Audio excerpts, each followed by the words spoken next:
সবাইকে শুভেচ্ছা, স্বাগত জানিয়ে শুরু করছি আপনাদের প্রিয় অনুষ্ঠান ছুটির রাতে। প্রিয় দর্শক, প্রজন্মের দুজন জনপ্রিয় কণ্ঠশিল্পী যারা নিঃসন্দেহে বেশ কয়েকটি জনপ্রিয় গান আমাদের উপহার দিয়েছেন এবং সেই সাথে বেশ কিছু জনপ্রিয় মিউজিক্যাল প্রোগ্রামের সাথে প্রজেক্টের সাথে জড়িত থেকে হার্ডওয়ার্কের মাধ্যমে ধীরে ধীরে সক্রিয় অবস্থান তৈরি করেছেন বাংলা সঙ্গীতে।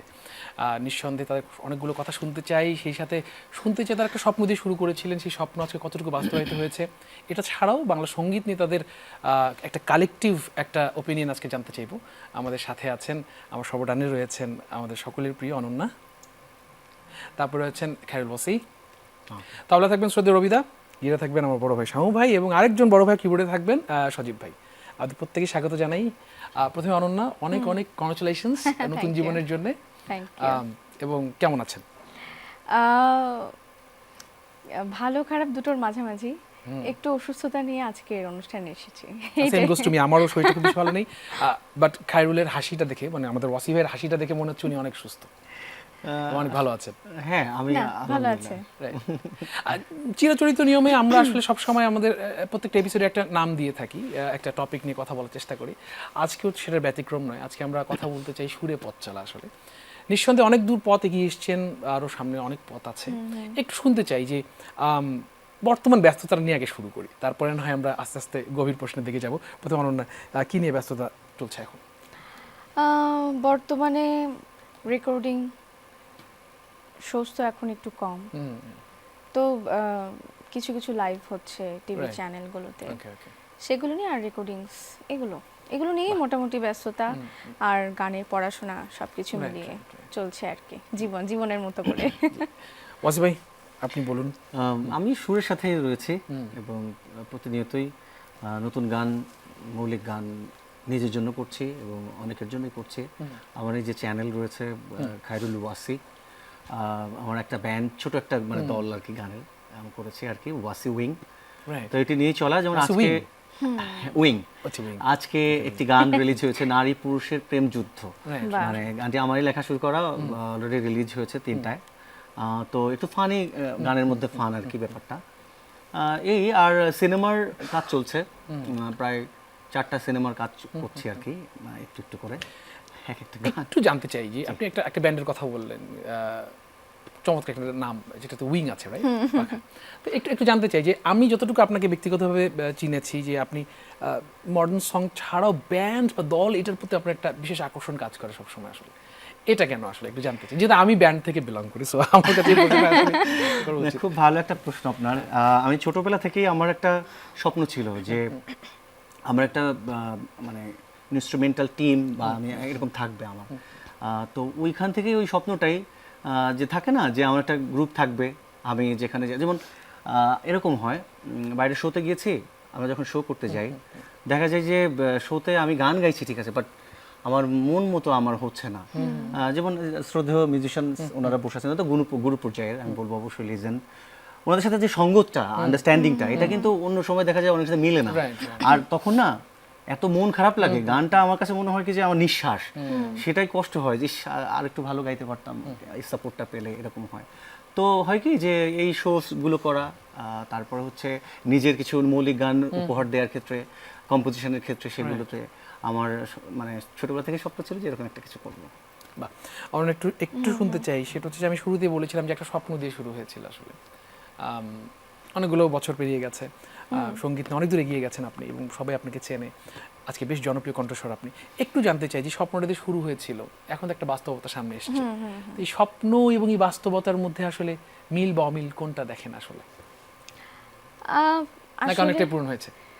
অনেকটা পূরণ হয়েছে বলবো না, কারণ শিল্পীর আসলে স্বপ্ন পূরণ হওয়াটা আমার কাছে মনে হয় খুব টাফ, কারণ তাদের স্বপ্ন তো অনেক বড় থাকে, তাই না?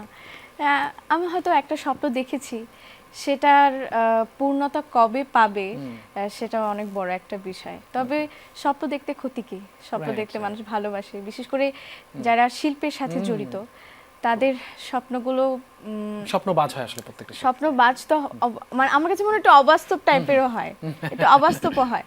তবু সেই স্বপ্নের পিছনে ছুটে চলেছি, দেখা যাক কত দূর আগাতে পারি সেই স্বপ্নকে সাথী করে। স্বপ্নিল গান শুনবো নাকি আপনার কাছে? অবশ্যই অবশ্যই। আমি শুরুতেই গাইছি শোনো গো দক্ষিণ হাওয়া, প্রেম করেছি আমি। আমার ভীষণ পছন্দের একটি গান। গানটি শচীন কর্তার গান। হ্যাঁ, লিখেছেন মীরাদেব বর্মন, সুর এবং গেয়েছেন শচীন দেব বর্মন।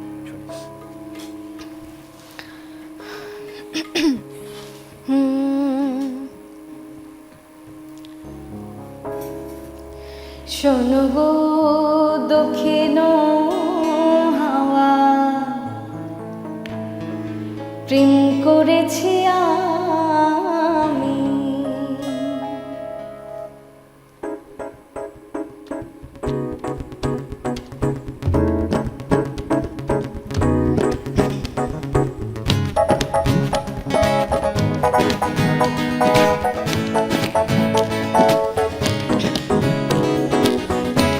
শোনো গো দক্ষিণ হাওয়া, প্রেম করেছি আমি। লেগেছে চোখে নেশা, এক ভরেছি আমি। শোনো গো দক্ষিণ হাওয়া, প্রেম করেছি আমি।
ছিল।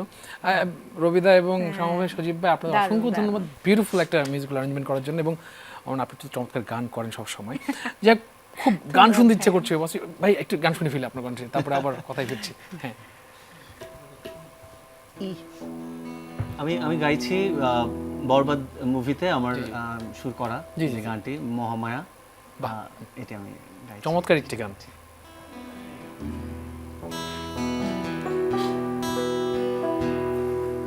একার জীবন আমার কাঁধে, আমি বইতে আর পারছি না, বেকার আবেগে বাঁধে, আমি সইতে আর পারছি না, বেকার জীবন আমার কাঁধে, আমি বইতে আর পারছি না, বেকার আবেগে বাঁধে, আমি সইতে আর পারছি না, কেমন ভালোবাসা কইতে পারছি না, মায়া মায়া মহামায়ার ভেতর, আমি কে আমি কে আমি কে গো, মায়া মায়া মহামায়ার ভেতর, আমি কে আমি কে আমি কে গো।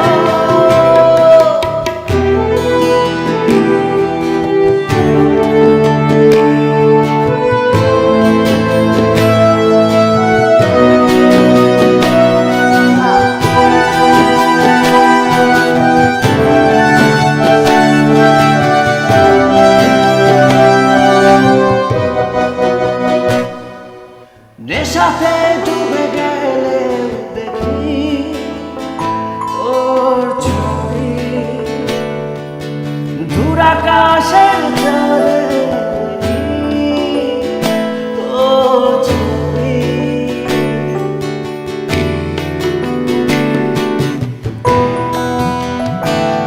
ও নেশাতে ডুবে গেলে দেখি তোর ছবি, দূর আকাশের চাঁদে দেখি তোর ছবি, তোর প্রেমে ভুল হয়ে ফোটে ফুল সবই, তোর প্রেমে ভুল হয়ে ফোটে ফুল সবই, মায়া মায়া মহামায়ার ভেতর, আমি কে আমি কে আমি কে গো, মায়া মায়া মহামায়ার ভেতর, আমি কে আমি কে আমি কে গো, বেকার জীবন আমার কাঁধে, আমি বইতে আর পারছি না, বেকার আবেগে মাঝে, আমি সইতে আর পারছি না, কেমন ভালোবাসা হইতে পারছি না, মায়া মায়া মহামায়ার ভেতর, আমি কে আমি কে আমি কে গো, মায়া মায়া মহামায়ার ভেতর, আমি কে আমি কে আমি কে গো।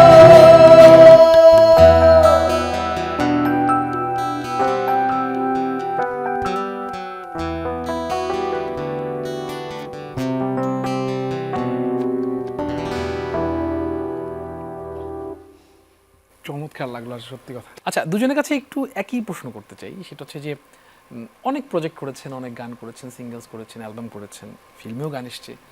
একটু জানতে চাই যে দুজনের কাছে যদি উল্লেখযোগ্য দুটো আপনাদের ব্যক্তিগত কাজের মধ্যে যেটা সারা জীবন স্মরণে থাকবে এবং এটার উপর কোনো কাজ এখন পর্যন্ত হয়নি, তাহলে সেই দুটো গানের নাম কোনটি বা কোন প্রজেক্টের কথা বলবেন? মানে কঠিন একটা প্রশ্ন, কঠিন প্রশ্ন আসলে, কারণ প্রতিটা সংখ্যাটা বাড়িয়ে দিব, তিনটা। প্রতিটা মৌলিক গান কিন্তু সন্তানের মতো। Right right. হ্যাঁ, তো এটা আসলে কোনটা বেশ ভালো লাগার এটা বাছাই করা যায় না। আচ্ছা আচ্ছা আচ্ছা, ওয়াসিফের কি অবস্থা? ওয়াসিফের কি বলবেন? আমার কাছে মনে হয় যে আসলে ওর সাথে একমত আমি, বাছাই করা যায় না, কারণ এমনও গান রয়েছে যেটি মানে ছড়িয়ে যায় নাই, মানে মানুষ পছন্দ অত করে নাই, বাট ওটা আমার কাছে প্রিয় মনে হয়। ঠিক আছে, তো তারপরেও আমরা যদিও দর্শক শ্রোতাদের জন্যই গান করি, ভালোবাসার পাওয়ার জন্য, তো এটাই তো ব্যাপার, নিজের ভালো লাগা তো প্রথম। তো দেখা যায় কি যে সেটা হিসেব করলে আমার 2-3টা গান মোটামুটি ভালোই গিয়েছে। লাইক স্টেজে গেলে আমাকে আগে এগুলো গাইতে বলে, ওয়াসিফ ভাই এই গানগুলো আপনার গাইতে হবে, আমার নিজের মৌলিক গান। আর মৌলিক গান হচ্ছে একজন শিল্পী হয়ে ওঠার পেছনে বিশাল বড় ভূমিকা রাখে আমি মনে করি, এবং সেটি হচ্ছে যে দর্শক শ্রোতা প্রিয়তা পেতে হবে, মানে একটু সময় নেবে হয়তো, কিন্তু মৌলিক গান করে যেতে হবে। তো এর মধ্যে যদি সেই গানগুলো মানুষ পছন্দ করে বসে, আমার মনে হয় কি যে জীবনে অনেকগুলো মৌলিক গানের সমাহার, তারপরে হচ্ছে শিল্পী হওয়ার যে ব্যাপারটা। যেহেতু জনপ্রিয়তা হওয়ার পিছনের একটা গল্প আপনি বলছিলেন যে একটু হয়তো সময় লাগবে, আমি ঠিক ওই জায়গাতে একটু আসতে চাই। যে যেটা হয় যে বর্তমান প্রেক্ষাপটটা তো একেবারে ভিন্ন, এখনকার চিত্রপট একেবারে ভিন্ন। একটা শুধু মৌলিক গান হলে চলে না, তাকে অ্যালগরিদমটা বুঝতে হয়, অবশ্যই তাকে হয়তো তার টার্গেট অডিয়েন্সটা বুঝতে হয়, কোন সময় রিলিজ করতে হবে সেটা রাইট। এত কিছু একটা শিল্পীর মাথায় তো আসলে একটা সময় থাকতো না, এখন একটা শিল্পীকে সেটা নিয়ে ভাবতে হয়। মানে এটাকে আপনি মনে করেন কিনা ব্যক্তিগতভাবে যেটা একটা শিল্পীর জন্য তার চিন্তার জগৎটাকে একটু সংকুচিত করে ফেলে, বা তাকে আসলে তার যে স্বকীয়তা সেটা যে করতে এসছে, গানটা করতে এসছে, সেখান থেকে একটু মাঝে মাঝে একটু পিছিয়ে যায়, বা একটা অবস্ট্যাকল কিনা? আমার মনে হয় কি আপনার যে ধারণাটা, এটা অবশ্যই চিন্তার বিষয়, ভাবনার বিষয়। যে একজন শিল্পী তার কাজ তো শুধু গান করা, এখন গান করে তিনি যখন সার্ভাইভ করতে যাবেন, মানে এখনকার যে প্রেক্ষাপট, তাকে নিজস্ব একটা ইউটিউব চ্যানেল চিন্তা করতে হবে, ব্যাকস্টেজ চিন্তা করতে হবে, সেই গানগুলো মার্কেটিংয়ের জন্য তাকে যারা ইউটিউবার রয়েছে, বিশেষত আইটির যে সেক্টরে যারা, তাদের সাথে যোগাযোগ করতে হবে। তো এই বিষয়গুলো খুবই টাফ এখন, যে ব্যাপারটা সংকুচিত অবশ্যই করে ফেলে। তারপরেও আমি বলবো যে কিছু গানের ক্ষেত্রে এমন যে ওই যে উইংয়ের যে কথাটা বললাম, মানে কেমন যেন উড়ে চলে যায়, যে শুধু দোতারা বাজিয়ে কেউ 2 লাইন বা একটু গেয়ে দিল, ওইটাই কিভাবে ছড়া যায়, এরকম হয় কিন্তু এরকম অনেক গানই হয়েছে, আমি দেখেছি, তাই না? যে গানের গতি যেটা, মানে বিশেষত কিছু কথা এবং সুরের কম্বিনেশন মানুষের কাছে পৌঁছে দেয়। আবার এমন কিছু কিছু গানও দেখেছি যে শুধু জাস্ট একটা ইনস্ট্রুমেন্ট, দোতারা, সেটার মিলিয়ন বিলিয়ন ভিউজ, ওটা দিয়ে তার জনপ্রিয়তা চলে এসেছে। তবে গায়কের যে ব্যাপারটা, যেমন কিছুদিন আগে আমাদের ফরিদপুরে লাইলি খালা নামে একজন সিঙ্গার, আমি ওনাকে ছোটবেলায় আমি দেখেছিলাম যে উনি একটু মানে সবাই পাগলি লাইলি খালা বলে, হ্যাঁ পাগলি খালা এরকম বলে। নজরুলের গান গিয়েছিলেন কয়েকদিন আগে, নজরুল জয়ন্তী, ওখানে নজরুল জয়ন্তী হয়েছিল, তো ওনাকে না মানে কি আড়ষ্ট হয়ে ওনাকে গাইতে দেওয়ার সুযোগ দিচ্ছে না, এরকম ওই ব্যাপারটাই কিন্তু রয়েছে, কারণ তার জীর্ণ শীর্ণ পোশাক আশাক এই সেই।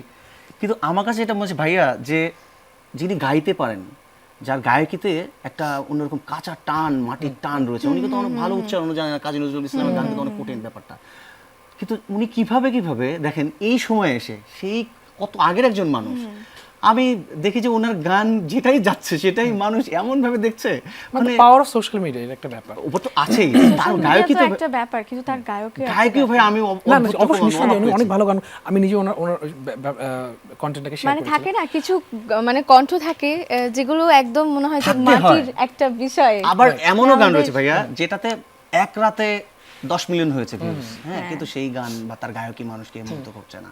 তার মানে কি, দিন শেষে অডিওর যে প্রভাবটা এবং তার গায়কীর যে ব্যাপারটা, মুগ্ধতা, মাদকতা তৈরি করে দেওয়াটা, এটা থাকতে হবে অবশ্যই। এটা ছাড়া অনেক ছাইপাশও তো অনেক রাতারাতি থাকে না ভাইয়া। আমরা অন্য প্রসঙ্গে চলে যাচ্ছি, যাই হোক একটা গান নিয়ে নিই, তারপর আবার কথাই ফিরছি। এবার কি গাইবে আগে? কিছুক্ষণ আগে আপনি মৌলিক গানের কথা বলছিলেন, যে কয়েকটা মৌলিক গান যেগুলো মনে হয়েছে যে নিজের কাছে বেশি প্রিয়, তো প্রিয়র মধ্যে এটা একটা। আমার এই কাজটা করে মনে হয়েছে যে না, আমি একটা ভালো মৌলিক গান পেয়েছি। গানটি লিখেছেন রবিউল ইসলাম জীবন, গানটি সুর করেছেন এবং আমি যার সাথে গেয়েছি শাওন গানওয়ালা। বাহ বাহ, গানের শিরোনাম কেউ একজন। খুব চমৎকার, শুনি। হ্যাঁ।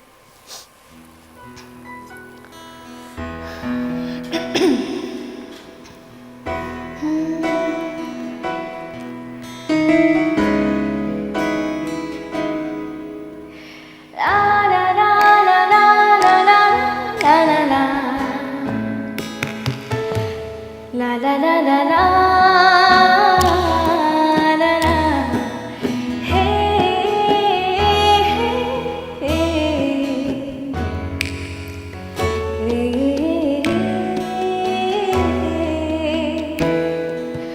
রোশনির আড়ালে থেকে যায় কত প্রশ্ন,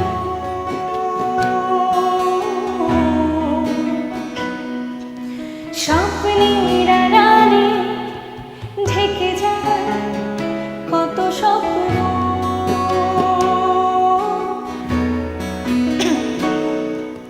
প্রশ্নের আড়ালে থেকে যায় কত প্রশ্ন,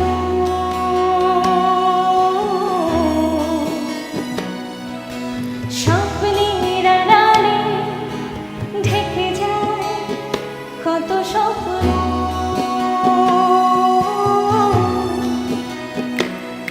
কিছু প্রশ্ন কিছু স্বপ্ন আজীবন ফিরে করে ভাবনা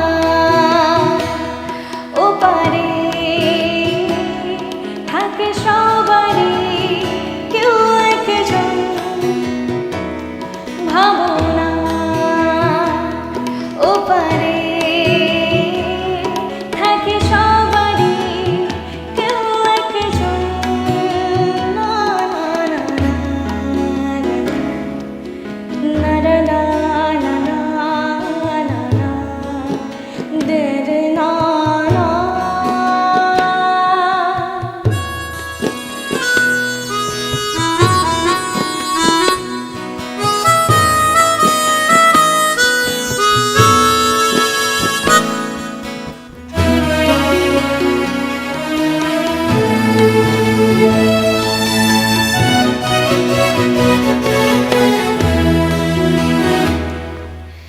এক জীবনে অনেক এসে রয়ে যায় বাকি,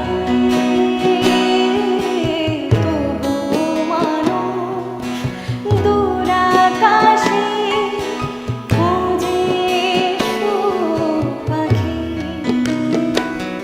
কিছু কথা কিছু ব্যথা স্মৃতিতে থাকে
জীবনের লিরিকটা অসাধারণ আসলে। জীবন আমার বন্ধু মানুষ, ওর সাথে কাজ করার অভিজ্ঞতা খুবই মিষ্টি আসলে। কিন্তু সুরটা খুব চমৎকার হয়েছে আসলে। শাওন গান আমরা তো সবসময় ইউনিক টিউন করে। যাক, গান শুনি আরেকটা। মুসিব ভাই, আপনার কণ্ঠে একটা গান শুনি, তারপর না হয় কথায় ফিরছি। আচ্ছা, আমি এখন যে গানটি গাইছি, গানটির কথা সৌমেশ্বর অলি ভাই, গানটি আমারই সুর করা, জিন্দা শিরোনাম, এটাই বরবাদ সিনেমার। অলিও আমার খুব কাছের বন্ধু একজন। হ্যাঁ ভাই, আপনি ভালো লিখেন। মাইনর, মেজর, জি সব।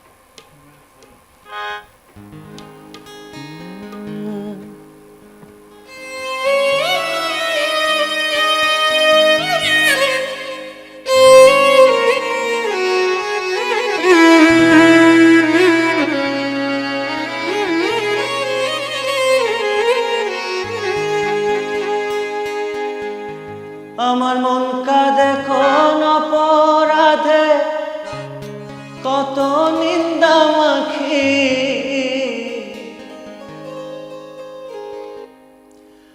আমার মন কাঁদে কোন অপরাধে, কত নিন্দা মাখি, তার ভাবে কোন স্বভাবে কেমনে জিন্দা থাকি, তার ভাবে কোন স্বভাবে কেমনে জিন্দা থাকি। আমার মন কাঁদে কোন অপরাধে, কত নিন্দা মাখি, আমার মন কাঁদে কোন অপরাধে, কত নিন্দা মাখি, তার ভাবে কোন স্বভাবে কেমনে জিন্দা থাকি, তার ভাবে কোন স্বভাবে কেমনে জিন্দা থাকি।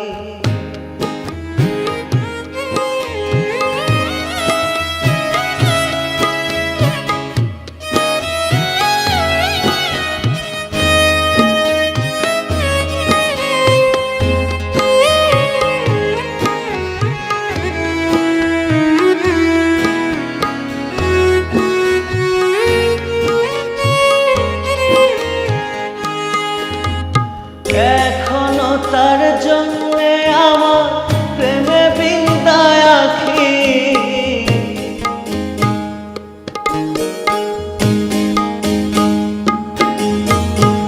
এখনো তার জন্যে আমার প্রেমে বিন্দায় আখি, তার ভাবে কোন স্বভাবে কেমনে জিন্দা থাকি, তার ভাবে কোন স্বভাবে কেমনে জিন্দা থাকি।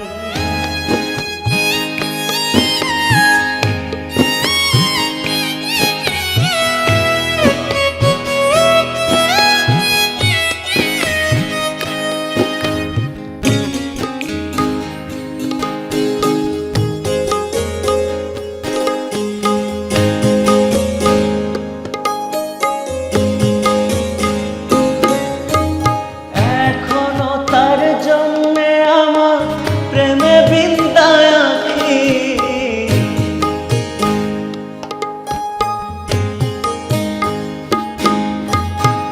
এখনো তার জন্যে আমার প্রেমে বিন্দায় আখি, তার ভাবে কোন স্বভাবে কেমনে জিন্দা থাকি, তার ভাবে কোন স্বভাবে কেমনে জিন্দা থাকি।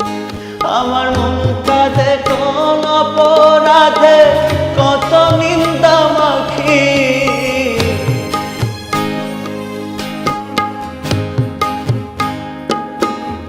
আমার মন কাঁদে কোন অপরাধে, কত নিন্দা মাখি, তার ভাবে কোন স্বভাবে কেমনে জিন্দা থাকি, তার ভাবে কোন স্বভাবে কেমনে জিন্দা থাকি, তার ভাবে কোন স্বভাবে কেমনে জিন্দা থাকি। বাহ, চমৎকার। ওয়াসি ভাই, বিরতিতে যাওয়ার আগে লোকগান নিয়ে একটা প্রসঙ্গ উঠেছিল। যে গানটি আপনি করলেন একটু আগে, নিঃসন্দেহে অসাধারণ লিরিকের একটি গান এবং সুরটাও একেবারেই হৃদয় ছুঁয়ে যাওয়ার মতো। একটু লোকগানের প্রতি যারা নতুন কাজ করছে, সবাই লোকগান করতে চায়, কিন্তু লোকগান তো একটা মেজাজ আছে, একটা ঢং আছে, বা যে অঞ্চলের গান সেই অঞ্চল আঞ্চলিকতারও একটা প্রভাবের একটা আমার যেটা মনে হয় প্রয়োজনীয়তা আছে। কি মনে করেন এখন যে লোকগান যারা নতুন প্রজন্মের আর্টিস্টরাই ব্যবহার মানে চর্চা করার চেষ্টা করছে, তারা কি সঠিকটা করছে কিনা, বা তাদের মধ্যে কোনো ফ্যাব্রিকেশন দেখেন কিনা, নাকি শুদ্ধটাই করছে? একটু আপনার ওপিনিয়নটা জানতে চাই। কঠিন প্রশ্ন, আপনার কাছে আসবে। হ্যাঁ, জটিল মানে প্রশ্নবান আজকে। যাই হোক, না এটা পলাশ ভাইয়ের ঝুড়িতে থাকে না, সবসময়। অবশ্যই আজকে আমার পেটটা খারাপ, কিন্তু প্রশ্ন কঠিন বের হচ্ছে কেন জানি। ওকে, খুব ভালো। আমার কাছে যেটা মনে হয় যে কোনো গান গাওয়ার আগে আমার মনে হয় কি যে একজন শিল্পীর মানে গলাটা তৈরি করা উচিত, গলা তৈরি থাকা উচিত, যে কতটুকু সে সুরে গাইছে, এই ব্যাপারটা প্রথমত। এই জন্যই আমার মনে হয় কি যে সঙ্গীতটা হচ্ছে গুরুমুখী বিদ্যা। এখন আমি একটা উকুলেলি বাজাইলাম, একটা নিয়ে গান করলাম আর গান হয়ে গেল, আসলে কিন্তু এই ব্যাপারটাতে আমি মোটেই একমত না। তো আমি মনে করি যে গানটা খালি গলায় গাইলেও যেন মনে হয় কি যে সুরে গাইছে। বেশিরভাগই দেখা যায় কি যে সরি আমিও যে এতবার পারফেক্টলি সুরে গাইতে পারি তাও না, কিন্তু কেউই আমরা বলতে পারবো না, হলে তো আমরা ঈশ্বর হয়ে যেতাম যে আমরা 100% সুরে গাইতাম। আমার কাছে আমার মানে সেন্স যতটুকু বলে যে না, যে সুরে আমার মনে হয় কি যে ওই ব্যাপারটা আমি যখন মুগ্ধ হচ্ছি, আমার কাছে ভালো লাগছে, একজন শুনে যখন তার আবেগে চোখে জল চলে এসছে, বা মানুষ নিচ্ছে শুনছে, হ্যাঁ, তো এই ব্যাপারটার কারণে দেখা যায় কি যে আমি গাইতে সাহস পাই, শক্তি পাচ্ছি। হ্যাঁ, তো আমার জেনারেশনের ক্ষেত্রে যদি বলি যে অবশ্যই উচিত মানে সরগম প্র্যাকটিস করা, নিয়মিত ক্লাসিক্যাল প্র্যাকটিস করে গলাটা তৈরি করা। যা অন্তত এই যে আজকে এখানে এটুকু মানে বসার যে সত্যি কথা বলতে যে ভালোবাসাটা পেয়েছি, এটা আমার মনে হয় কি যে এইভাবে গান করা কি খুব টাফ, আমি নিঃসন্দেহে বলবো। এবং অনেকটা বোঝা যায়, মাইক্রোফোন এমন একটা জিনিস, এই লাইভ থেকে বোঝা যায় যে কে বেসুরো গাইছে, কে সুরে গাইছে, যেটার ছড়াছড়ি হয়ে যাচ্ছে, এবং শুনে আমরা নিজেরাই খুব মানে বিরক্ত হয়ে যাই, দোষ পড়ে কর্তৃপক্ষের। বা এটা একটা খুবই একটা মানে কাটছাট কথা বলতেছে, কিন্তু এটাই বাস্তব সত্য যে বেসুরা শুনছি, কিন্তু কিছু করার নেই। তা আমি বলবো যে ঘুরে ফিরে সেই গুরুমুখী বিদ্যা যারা রয়েছেন এই চর্চা করতে হবে, গলা তৈরি করতে হবে। রাইট। আমরা রিয়েলিটি শো নিয়ে একটু প্রশ্ন করতে চাই আপনাকে। সেটা হচ্ছে রিয়েলিটি শোর একটা তো অবশ্যই প্রভাব বাংলাদেশে আছে, অবশ্যই, কারণ আমরা দুজনেও রিয়েলিটি শো থেকে আমি ওই জায়গাতে আসছিলাম। রিয়েলিটি শো ডেফিনেটলি একটা নতুন শিল্পীর জন্য, বা একজন উদীয়মান শিল্পীর জন্য, বা একেবারে ইয়াংস্টারদের জন্য একটা ভালো প্ল্যাটফর্ম, একটা ভালো উদ্যোগ, এবং এখান থেকে বের হওয়ার পরে তার দায়িত্বটা অনেকটা বেড়ে যায়। আমি একটু জানতে চাই যে আপনারা দুজনেই রিয়েলিটি শো থেকে এসেছেন, একটা রিয়েলিটি শো কি আসলেই একটা শিল্পীর ক্যারিয়ারকে এগিয়ে নেওয়ার জন্য সহায়ক, নাকি এটার পরও আরো অনেক কিছু থাকা দরকার? অবশ্যই অনেক কিছু থাকা দরকার, কারণ একটা রিয়েলিটি শো হয়তো উত্তর আমি আরেকটু অ্যাড করে দিই। সেটা হচ্ছে একজন যখন একটা রিয়েলিটি শো থেকে বের হয়, সে যদি চ্যাম্পিয়ন অথবা রানার আপ হয়, তার কাছে ট্যাগড হয়ে যায় কথা অমুক রিয়েলিটি শো থেকে এসেছে। তো এই ট্যাগটাও তো একটা শিল্পীর জন্য অবস্ট্যাকল, মানে হোয়াট ডু ইউ থিংক? আমার কাছে সেটাও মনে হয়। প্রথম প্রশ্নটার উত্তর দিই, সেটা হচ্ছে রিয়েলিটি শো আমাদেরকে একটা প্ল্যাটফর্ম দিচ্ছে, আমাদের একটা পরিচয় করে দিচ্ছে দর্শকদের সাথে, যে আমরা এই শিল্পীকে এনেছি, এই শিল্পী এখন থেকে গান গাইবে, ভালো ভালো গান। কিন্তু আমাদেরও তো দায়িত্ব আছে ভালো ভালো গান উপহার দেবার। আর ভাইয়া যেটা বলছিলেন যে সুরে গাওয়া অনেক বড় একটা চ্যালেঞ্জের বিষয়, সুরে গাওয়া, শিখে গাওয়া। তো অনেক সময় দেখা যায় রিয়েলিটি শো থেকে বের হওয়ার পর অনেক শিল্পীর মাঝে একটা আলাদা ওভার কনফিডেন্স বলবো না কি বলবো সেটা আমি জানি না, চলে আসে। কেন চলে আসে সেটা আমি জানি না। তারা গান বাজনা থেকেও একটু আলাদা হয়ে যান, গান বাজনা বিমুখ হয়ে যান। তো পরে একসময় দেখা যায় যে তারা হারিয়ে গেছে। এটার দোষ অবশ্যই শিল্পীর। ওকে, ঠিক আছে, একটা গান শুনি, তারপরে না হয় আবার প্রসঙ্গে ফিরছি। কে গাইবে? আমি আমি যে গানটি গাইছি সেটি আমার একটি মৌলিক গান, এবং আমার অঞ্চল চট্টগ্রামের। গানটি লিখেছেন এবং সুর করেছেন ফরিদ বঙ্গবাসী। উগ্গম মনের মতো মানুষ পাইলে ভালোবাসিতাম। পিসার একজন খুব খুশি হচ্ছে। হ্যাঁ।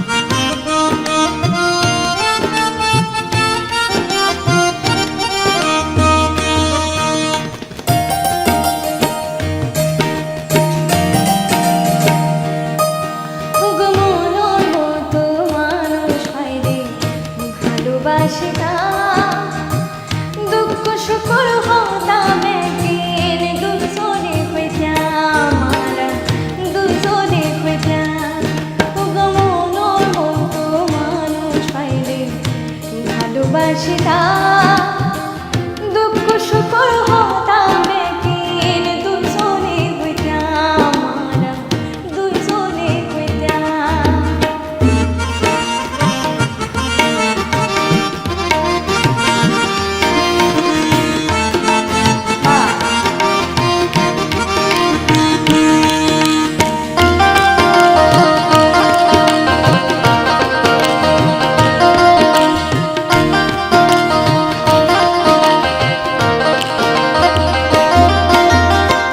মন মানুষ মনোর হাতা বুঝে হইবা রাগে মিষ্টি মধুর মুখর হাসি সানোর মতো লাগে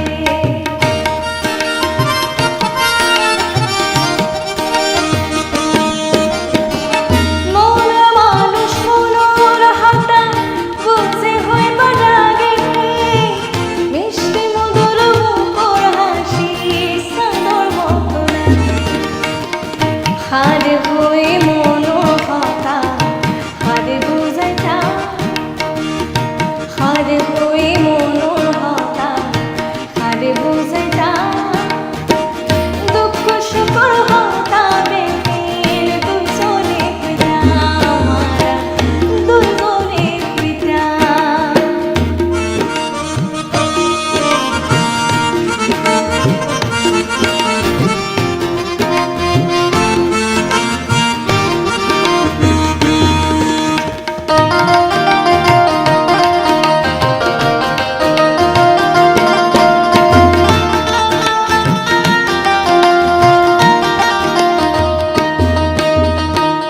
মন রাধে মনোর মানুষ পাইবার আশা নাই আপন মানুষের পরই যায় হয়ে পয়সা নিয়ে যায়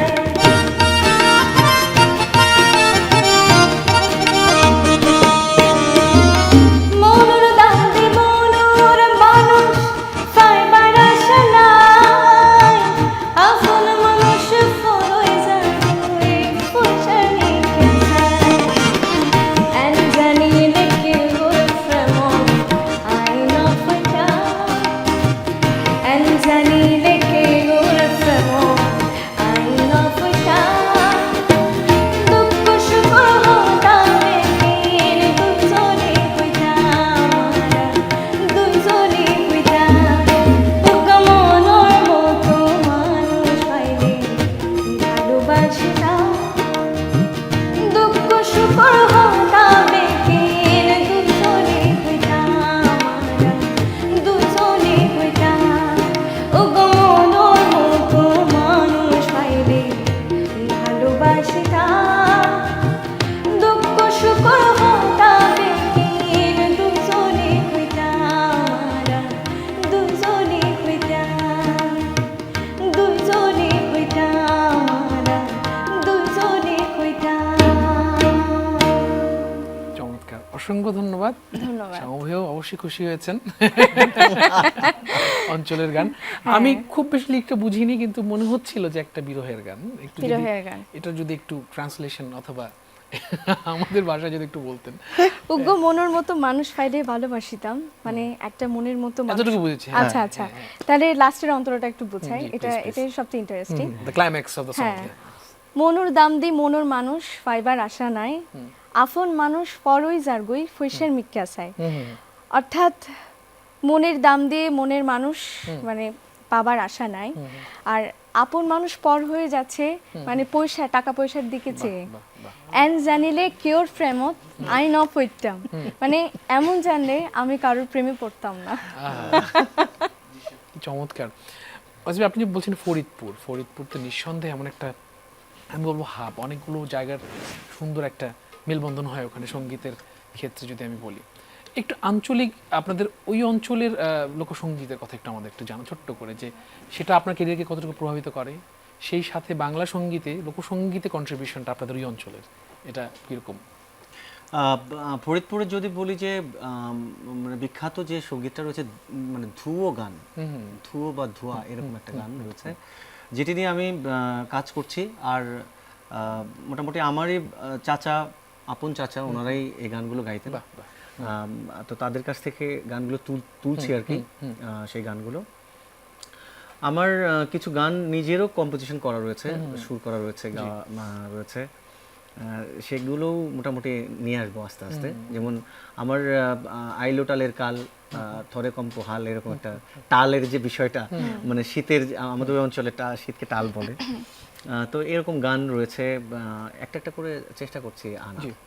আচ্ছা, একটু অন্যরকম প্রশ্ন করতে চাই, সেটা হচ্ছে যে একটা বিষয় তো সবসময় খুব ঘোরাফেরা করে, সেটা আমাদের মননে হোক বা সোশ্যাল মিডিয়াতে হোক, যে রুচির দুর্ভিক্ষ বলে একটা কথা আছে, অথবা রুচি, আমি ওইদিকে না যাই, আমি জাস্ট বলতে চাই যে একটা রুচির পরিবর্তন তো এসছে, একটা বড় পার্সেন্টেজের একটা শ্রোতা আছেন যারা আসলে ঠিক আমরা যে ধরনের সঙ্গীতটা শুনতে চাই বা চর্চা করছি সেগুলো শুনতে চায় না এবং সেগুলো শেয়ারও করে না। একটু জানতে চাই যে এখনকার সময়ে যেসব যে রুচি, ওই সব দর্শকদের বা শ্রোতাদের জন্য আসলে আপনাদের যারা গান করছে তাদের জন্য কি উপদেশ থাকা উচিত আসলে? যারা এই ধরনের কন্টেন্ট চান আর কি, ব্যাপারটা এরকম না।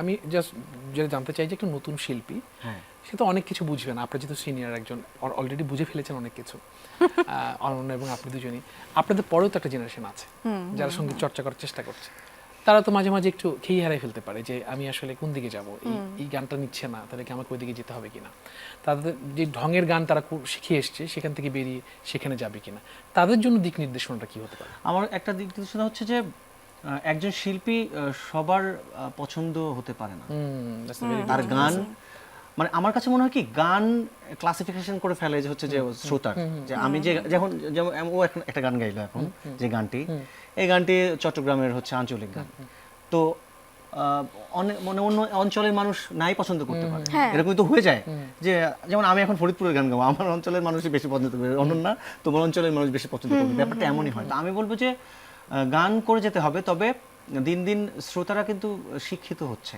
হ্যাঁ, মানে শ্রোতারা যারা শুনছে ভালো গান, সুরের গান শুনছে, আমি যখন একটু রিক্সাতে চড়ি বা যাই, দেখি যে এ ধরনের গানও শুনে, যে ওরে নীল দরিয়া, মানে রিক্সাওয়ালা মামা, হ্যাঁ আছে না এরকম, তো শোনে।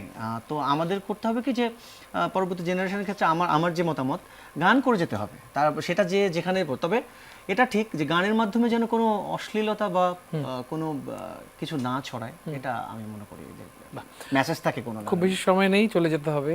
অসংখ্য ধন্যবাদ অনন্যা এবং মসিফ ভাই আপনাদেরকে, সেই সাথে রবিদা এবং শামু ভাই এবং সজীব ভাইকে।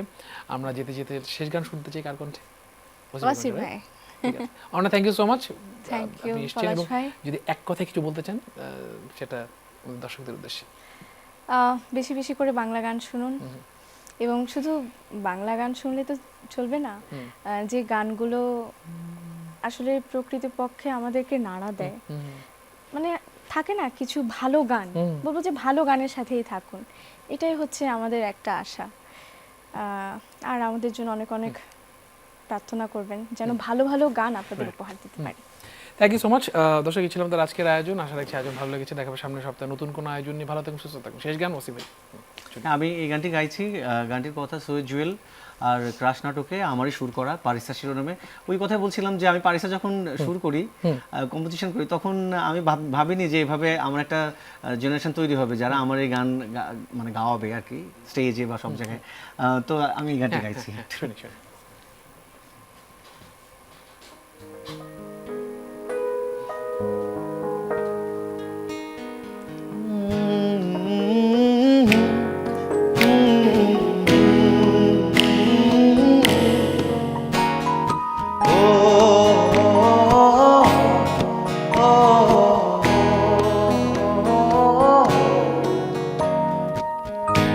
এক জীবনে একবার দোষী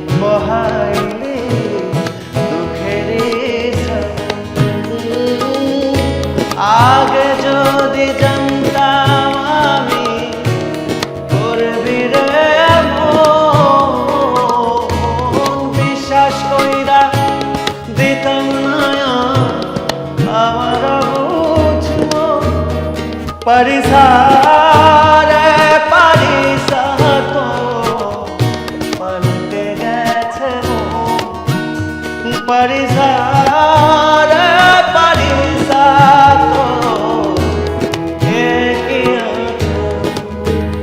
परिसा